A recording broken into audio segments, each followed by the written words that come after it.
Happy birthday na heri njema ya kuzaliwa kwako Purity Chepkemoi.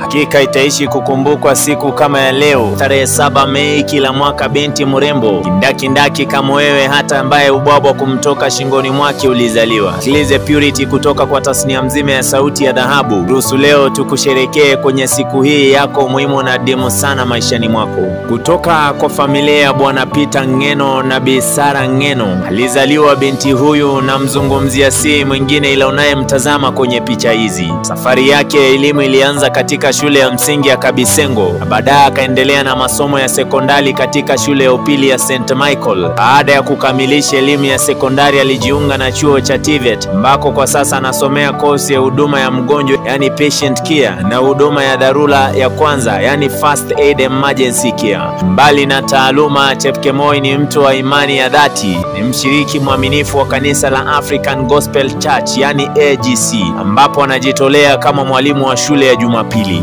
Kupitia huduma hii anawafundisha watoto kuhusu upendo wa Kristo na mafundisho ya neno la Mungu. Imani yake ni msingi wa maisha yake na anajitahidi kuishi kulingana na maadili ya Kikristo kwa kushiriki upendo, ukweli na mwanga wa Mungu kwa wengi. Chepkemoi ana ari ya kujiendeleza kibinafsi na kusaidia watu wengi. Ana ndoto ya kuleta mabadiliko chanya katika jamii, iwe ni kupitia taaluma ya afya au huduma ya kiroho. Ni binti mwenye moyo wa huruma, uvumilivu na bidii isiyotetereka. Heri ya kuzaliwa kwako Chepkemoi Purity. Leo tunakusherehekea miaka yako ya kuzaliwa Chepkemoi Purity. Kutoka kwa tasnia mzima ya sauti ya dhahabu tunakuenzi sana. Tunasema tena happy birthday na hongera sana kwenye siku yako ya kuzaliwa. Maisha marefu tunakutakia, zile ndoto zako zote zikaweze kutimia. Hii ni sauti ya dhahabu. Jina langu ni Kelvin Nyakundi.